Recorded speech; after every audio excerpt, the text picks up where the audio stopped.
Good afternoon, Anthea.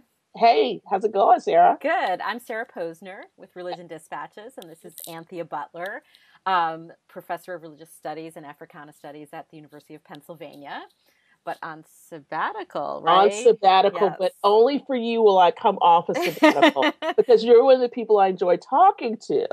But So, also to talk about the presidential campaign. absolutely, because guess what? What would make me more excited than to think about the fact that about maybe like in a week and a half, the first Republican debate is happening, and I already have my bar stocked up.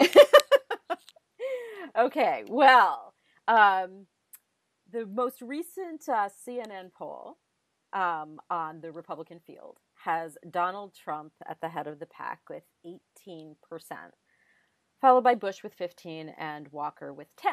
Now, obviously, it's very early in the process, Yeah. and there's a lot more months to go, Hmm. but Trump is kind of sucking all the oxygen out of the room at the moment, and you had said to me, Trump is throwing the Republican Party off its religion game. And I Yes. thought that would be a really interesting idea to talk about in more detail.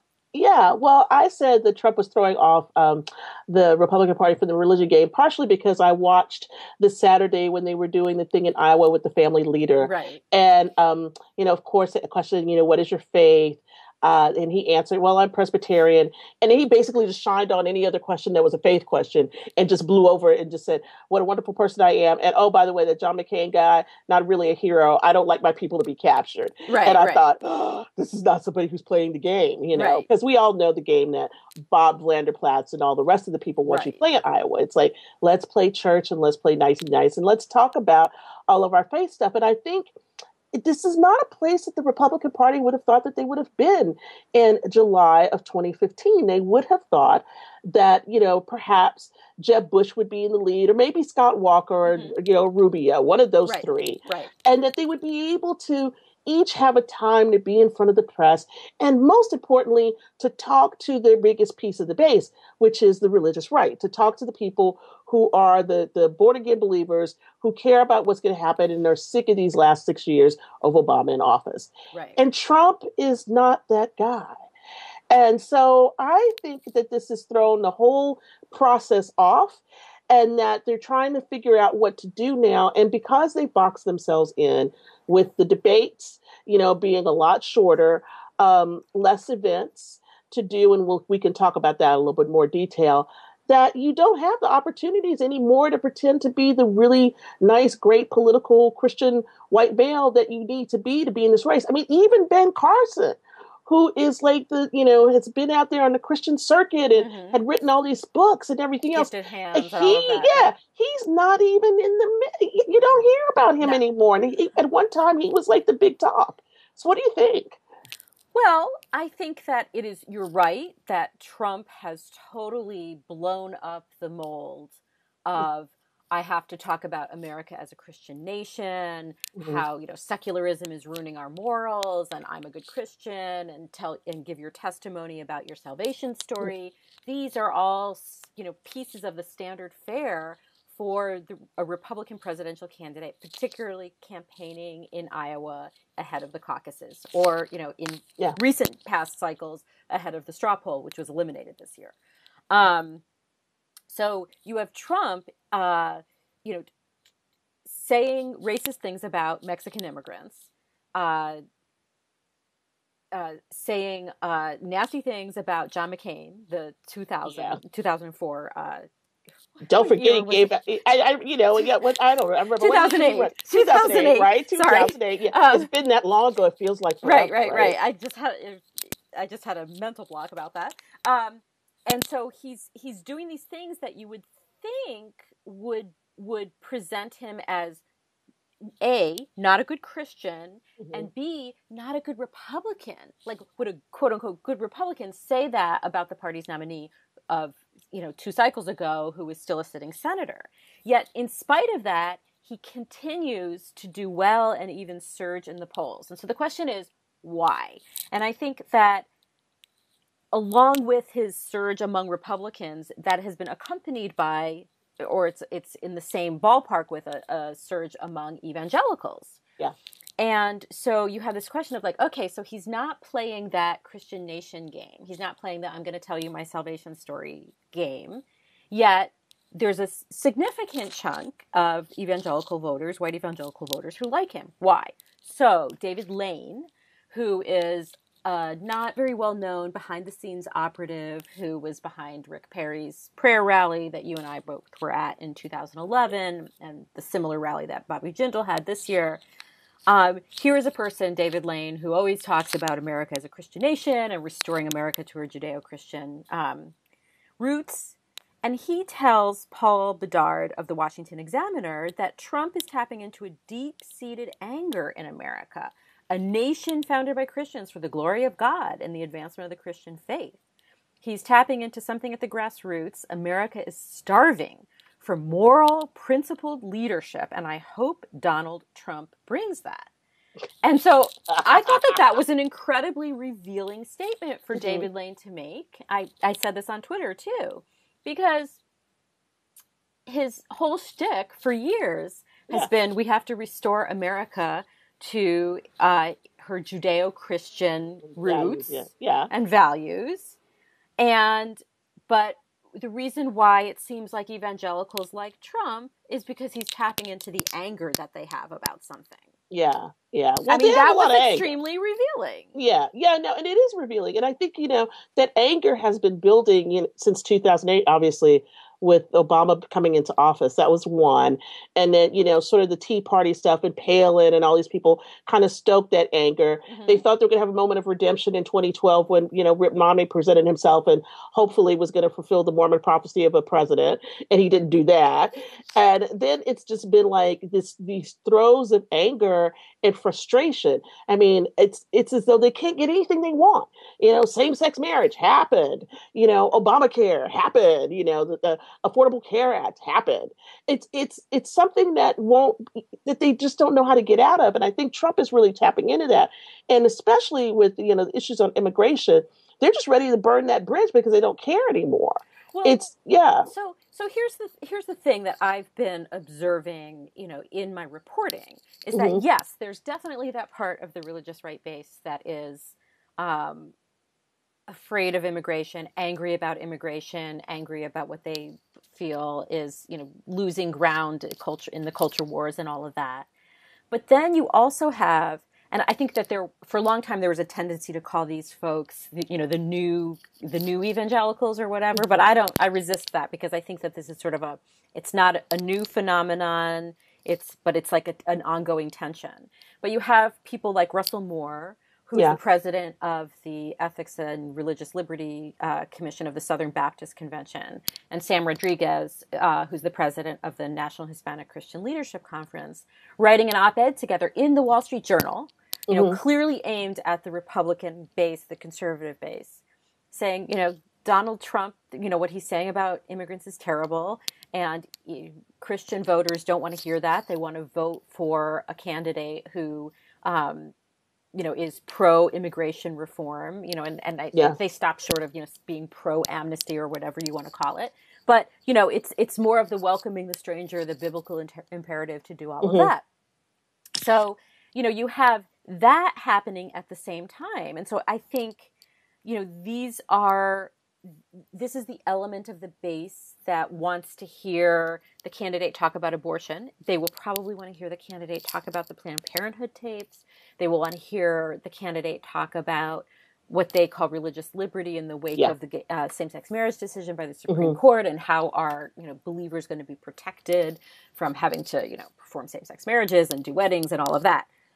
So you have this tension in the base between those folks who are far less or aren't even the circus that Trump is. Okay, yes, so exactly. Trump draws the attention of the media because the media loves the circus, of course. Yes, and Trump knows that, and he knows that, and so he's kind of sucking all the oxygen out of the room, sucking all the media attention out of the room, and then it makes you forget what the other candidates are doing. I mean, there are 16 other candidates in the Yeah, field, and and you're like, I don't pay attention to them. I don't. What are they doing? Well, what I mean, have how they do you been get up in? to? And I think the one who managed to get the most attention was Mike Huckabee for his, Yeah.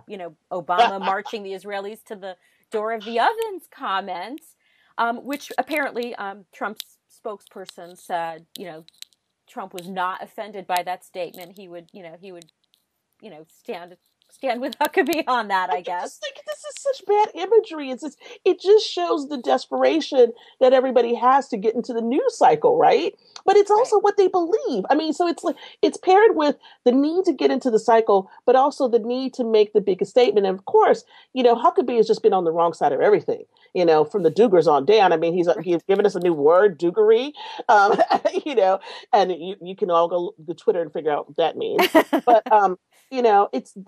it's been, his talk about Beyonce and how Jay-Z was pimping her, which was just crazy talk. Forgotten about that. Yeah, no, I don't forget about any of the stuff he says. He gives such great stupidity. It really is really very good. And then the Ovens comment is just like, can you get any lower? Well, also, I mean, he portrays himself as being very pro-Israel, but that comment is incredibly offensive to Jews and to Israelis. Yeah, exactly. But it reminds me of, who he reminds me of? He reminds me of John Hagee. Remember when all the stuff about John Hagee came out? So this is not unusual. But Trump can just say, I'm in, I agree with him. And then he can move on to the next thing and pull the news cycle back to himself. Right. And so it's still, Huckabee can't get any trending except for the fact that it was a dumb statement, right? Mm-hmm. So what do you do? I mean, you had mentioned that there was a thing that Ted Cruz had done, right? And you might want to explain what that is. But I'm like, I didn't even see it. Right. I discovered this today, 6 days after 6 days after it was posted. Ted Cruz did a religious liberty video. It's on YouTube, and I guess on his campaign site too, where he went to Iowa and he interviewed a couple that ran a sort of marriage services business out of an old converted church. Yeah.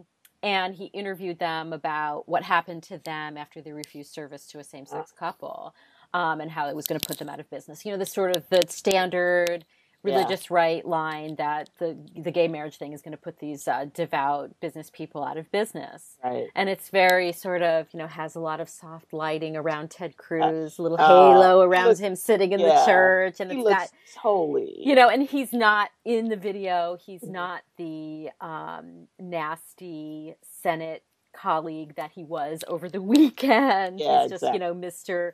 Nice, sympathetic, good Christian listener in that video. But that, I don't think, has gotten any traction whatsoever, again, because Trump has sort of pulled attention away from everybody else with his circus show. Mm-hmm. And I think that the number one issue next to, maybe like abortion or maybe Israel and the Iran deal and probably now Planned Parenthood, but this religious liberty issue that is so important to the base. And I think, Trump has said nothing about this, yet Cruz puts out this video that's aimed right at the heart of that discussion that is so important to the religious right, and it gets nothing.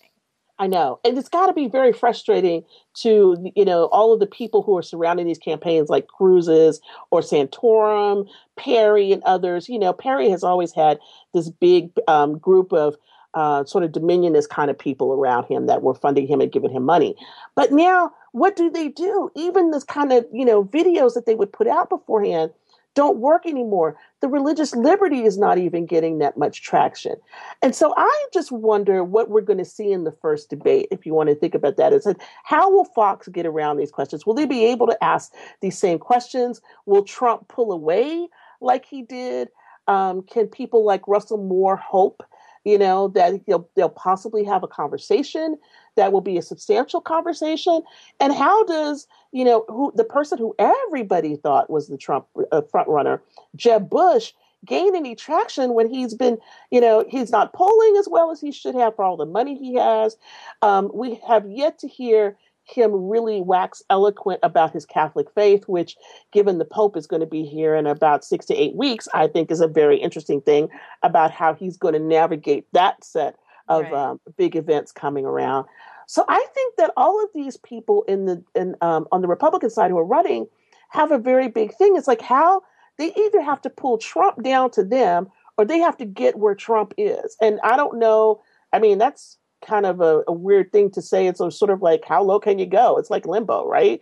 How are you going to do this dance underneath this pole? Well, okay, so you have Trump. He's still out there. Yeah. In a week and a half or so, Mm-hmm.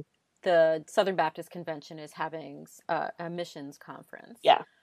They invited the presidential candidates from both parties Yeah. to attend, Mm-hmm. and two candidates accepted: Jeb Bush and Marco Rubio. That's it.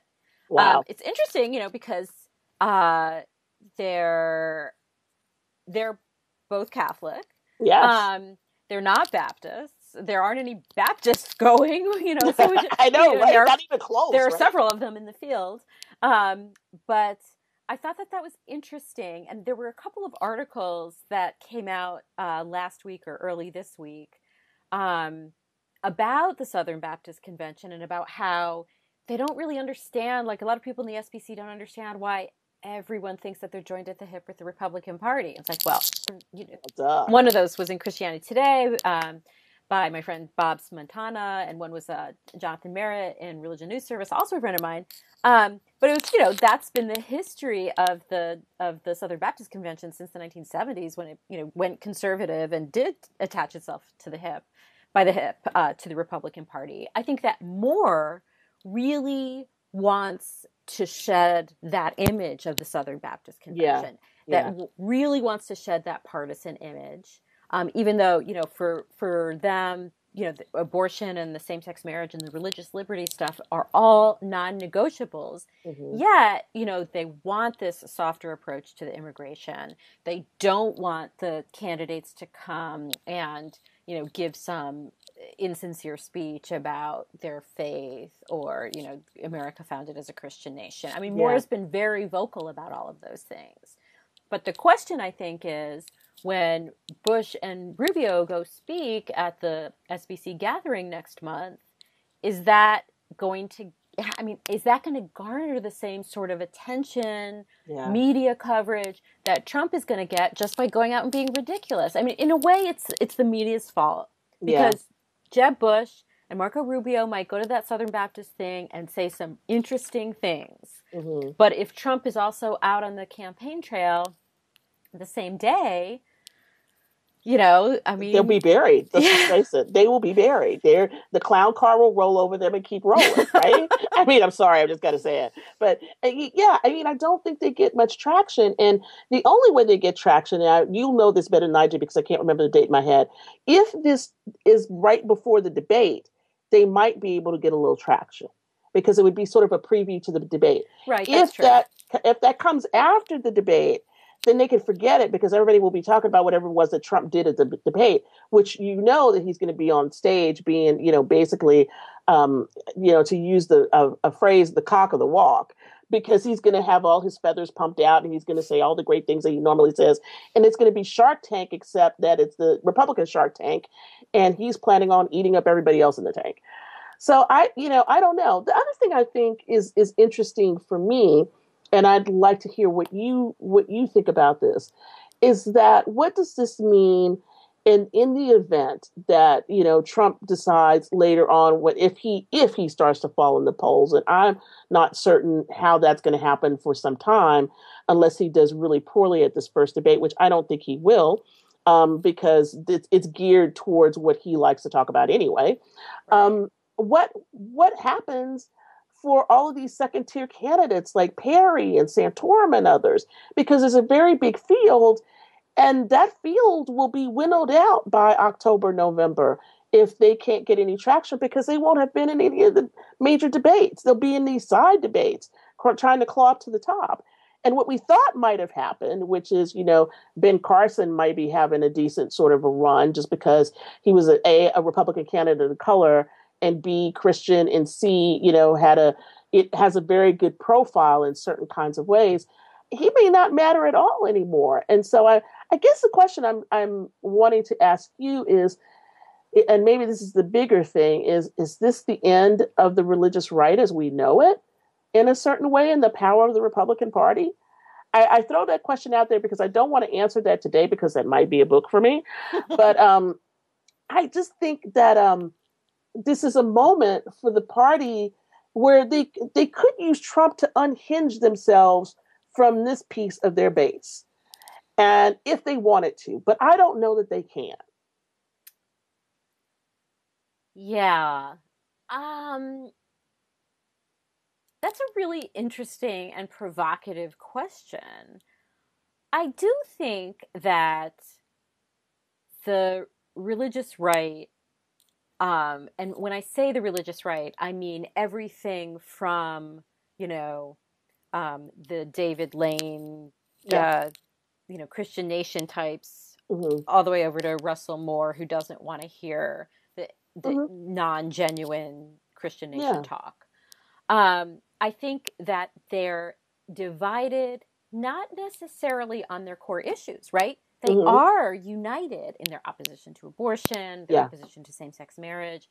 I mean, these things are things that will prevent them from voting Democratic. So when push Right. comes to shove, Mm-hmm. in the general election, they're going to vote for the Republican candidate, Right. regardless of whatever noise is made along the way during the primary process to Yeah. get the particular candidate that they want. Okay. So what we're seeing is something similar, although not identical, to what we saw in 2008, 2012, which Oh, was yeah. all of the candidates sort of fighting for that base. You saw Mm-hmm. many of the same phenomena in 2008 and 2012, Yeah. where they really strove to satisfy the Tony Perkins, the James Mm-hmm. Dobsons, et cetera, et cetera. Yeah. There were meetings and summits to try to decide who are we going to get behind Yeah. and Who we're gonna nominate. get? Who's gonna And be the person? none of those meetings ever materialized into any.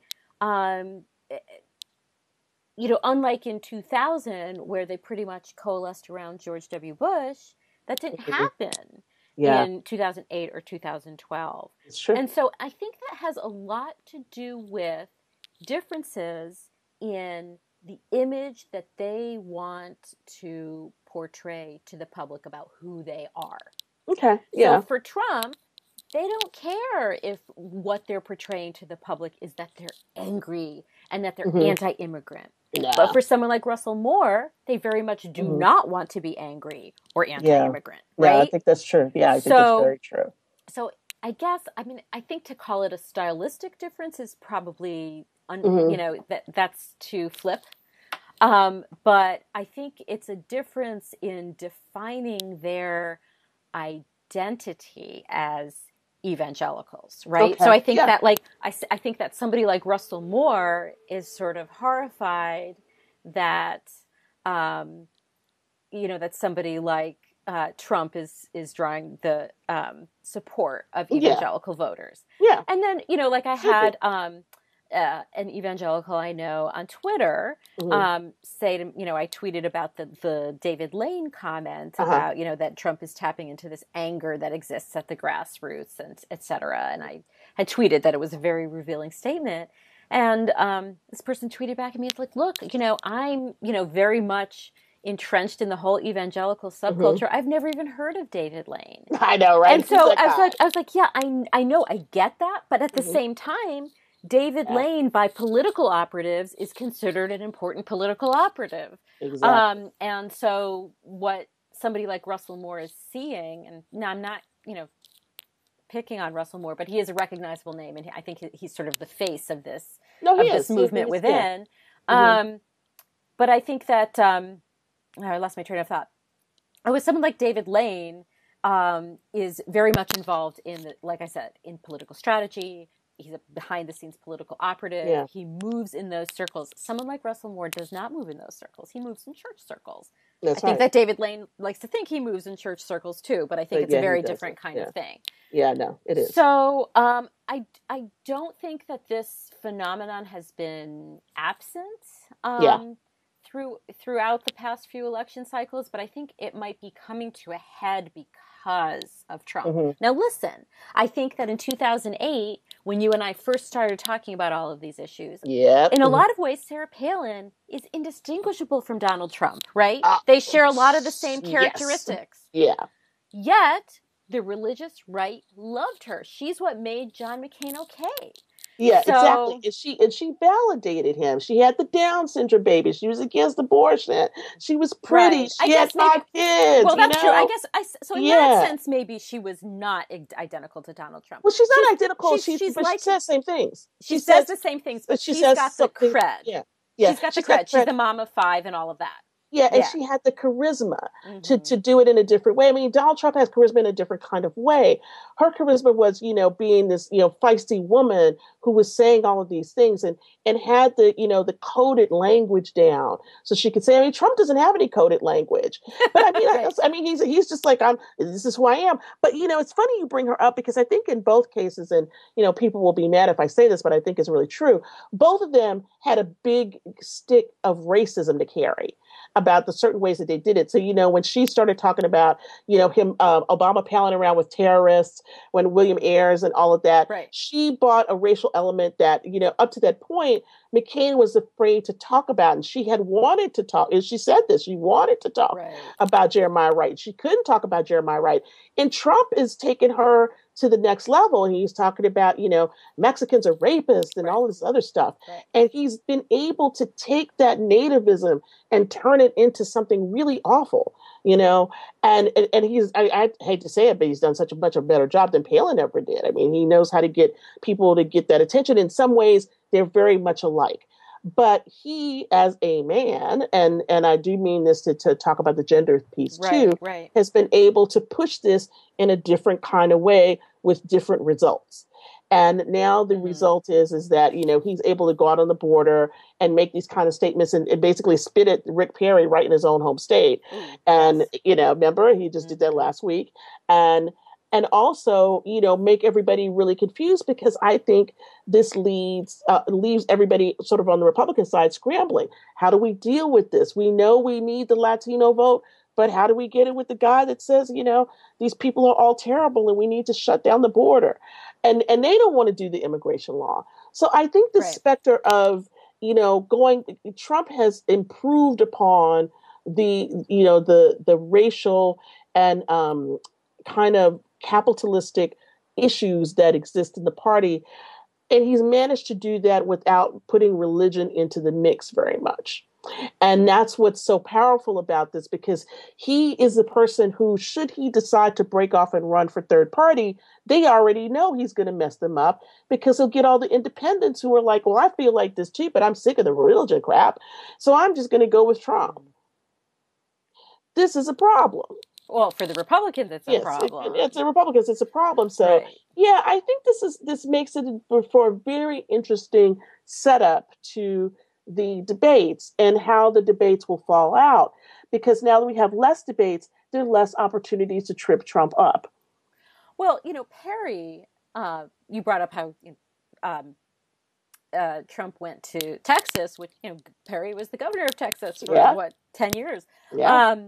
And Perry had given this anti-Trump speech, which was more pointed than what anybody else said about Trump. Yeah.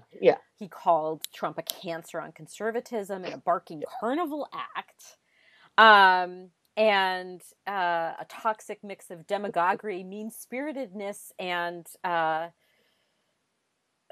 can't read my own handwriting. Oh, but it's listen, I was getting ready to say, I'm like, this is the party, right? So, and he called him the modern incarnation of the know-nothing movement. So he invoked a lot of religious imagery in this speech. I did. Including, beware of false prophets, a house I like that one. That was all fall. That was pretty funny, considering all the false prophets he had at his David Lane organized party prayer rally back in 2011. Yes, or else I like to call it the prayer rodeo. Right. But I think that he was trying. So I think that the 2016 incarnation of Rick Perry is very much not trying to divorce himself from that. Himself from his Christian right prayer rally thing. He went to CPAC. He talked about criminal justice reform. He was trying to, wore the glasses. He became the policy wonk. And I think that this was his attempt to inject some religious talk to undermine Trump. You know, and it was not very overt. It was not any, you know, Christian nation stuff or anything like that. I don't even think he talked about Christianity or, you know, Jesus Christ or anything that explicit in that speech. But the beware of false prophets and the house divided itself cannot stand, I thought was his effort at trying to say to the base, look, you know, Donald Trump might have gone to Iowa and talked to Bob Vander Plaats about his little cracker, referring to communion. Just in case, I just wanted to make that clear. No, it was communion. This is communion, folks. But you know, and that was about it. And so I kind of felt like this was Rick Perry trying to be the subtle religious guy. Well, but again, I mean, I think that, you know, Rick Perry wasn't even close to being at the top. You know, he wasn't close to Rubio or Bush or Walker. And that, you know, it got him no traction. Well, you know, it got him no traction whatsoever. But I looked at what he did differently. I thought he was Chicken Little. Oh, really? Yeah, because I thought he was trying to tell the rest of the party, the sky is falling, the sky is falling. Look, you're getting snowed by this dude. Yeah. And he's a false prophet. Right. Pay attention to me. Wham! And nobody paid attention. Nobody.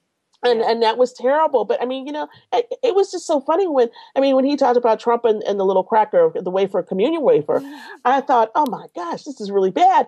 And not only that, it was sort of like, you know, Trump himself was like, I'm a Presbyterian, you know. Right. I mean, I felt like, you know, who asked him the hardest question of all probably was, I believe it was Jake Tapper, who was interviewing him and said, you know, how are you going to go with these three, you know, you've been married 3 times. Right. And he kept pushing him on it. And I thought, well, shoot, he's been better than the people in Iowa about this, because at least he's willing to ask the question about, you've been married 3 times. How's this work out? We're going to have a president who's been married 3 times. Right. You know, who gets changed his mind very recently on abortion. Exactly. Right. Exactly. Changed it very recently. You know, has said in the past that he admired people like 50 Cent and Jay-Z, you know, and is somewhat Does of Mike a rapper Huckabee himself. No, and I think if he did, he'd be really upset about it. So, you know, there's all of that stuff in the mix. So I don't know. I mean, I feel like this is the Goliath that one of these Republican candidates is going to need to knock down with a single smooth stone. Is it going to happen? Is my question. Well, so here's what I think. I think that, you know, for a while he's going to tap into this self-described anger that the base is feeling about whatever, you know, probably chiefly immigration, but probably Obama and Obamacare, although Trump is hardly the most vociferous opponent of Obamacare. He's going to continue to tap into that. But then the party apparatus will kick into gear because they don't want Donald Trump, because they know that they will lose. Yeah. But they also don't want Donald Trump running as a third party candidate, because then they will also lose. But I think also the base will come to realize that he's not really a serious candidate. I think that there's like a little bit of fun that people in their minds like to have at the beginning. Like, you know, voters, I think that people who follow politics a lot and, you know, the Beltway press and all of that, they think that voters are thinking about all this stuff with the same intensity that they are, and they're not, right? They're not. So like when CNN or the Washington Post does one of these polls and they call people up and it's like, okay, out of this list of people, who do you favor right now if you were to vote today? Who do you favor for president? They read them the list, and the person goes, well, you know, I just saw Donald Trump give that speech. Like, Donald Trump, right? You know, but then when it comes down to it, I think for a lot of people, I mean, I've done a lot of, you know, campaign trail reporting and talking to religious right voters on the campaign trail. And I think that when it comes down to it, they do want somebody who seems presidential. I mean, I feel like people have said that to me a lot. And I just don't think that Donald Trump fits that mold. I think that they want somebody who, I mean, yes, like maybe he's tapping into this anger right now, but I think that there are more voters who want somebody who portrays them well. Yeah. Somebody who, you know, is semi-serious about policy, I guess. And somebody who comes across as, well, you know, I mean, like I feel like Mitt Romney performed that for them because he was dignified. He looked presidential. He was handsome. He had the beautiful family, you know. So I think that, even though a lot of people were disturbed by his Mormonism, I think in the end, they saw him as a serious candidate, somebody who had had a successful career and was, a family man, Yeah. and, he had Anne, who's, like a good political wife and all, attractive family, the handsome sons, all of it. He was sort of like that whole political package. And I think, Trump is not going to sustain that over time. Yeah. I just don't, as much as he'll probably continue to have that admiration from the angry part of the base, I just don't think that that's going to be sustainable. And I also think that even though he's sucking all the oxygen out of the room right now, the other candidates are really going to start pushing on some of these core issues, particularly on the Planned Parenthood thing. And I don't know. I can't see him being the sort of candidate who's going to really get inside the evangelical zeitgeist on that. Yeah, no, I would agree with you on that. I guess my question is a deeper question, which is, if he can't get into the zeitgeist, can he tear it up? And that's where we're kind of back to where we started, which is, in a sense, my thing is that has he thrown them off so much that they could never recover from his entrance into this race? And I don't know the answer to that yet. But my suspicion is, and this is my suspicion, is that he has changed the rules of negotiation, and that he will have that the entrance of a Trump-like person who has been able to get all of this press and has done it rather well without having to talk about religious things means that in some ways, if you couple this with, the recent decision on same-sex marriage and everything, it's a turning point. And from this point forward, people who, candidates who want to connect with religious right, let's say, are going to have to figure out ways to do this that are not just about the moral issues, but hit some other kind of nerve to make people pay attention to them. Because I don't know that if this continues the way that it is, that you could go back to what it used to be. And that's kind of the interesting part of all of this. Yeah, and I see what you're saying, and I think that because of the public opinion change on same-sex marriage, they can't go back to what it used to be on that issue. Yeah. And I think that it's going to be hard for them to get sufficient traction on the religious liberty issue alone. But I would argue that there are two issues that are unique to this election cycle that will animate the candidates and motivate the base. And that is the Iran nuclear deal. Yeah. And the new Planned Parenthood videos. Okay. All right. So, because I think that as outrageous as Huckabee's statement was, I think he was clearly trying to tap into like a real sense of anxiety about that.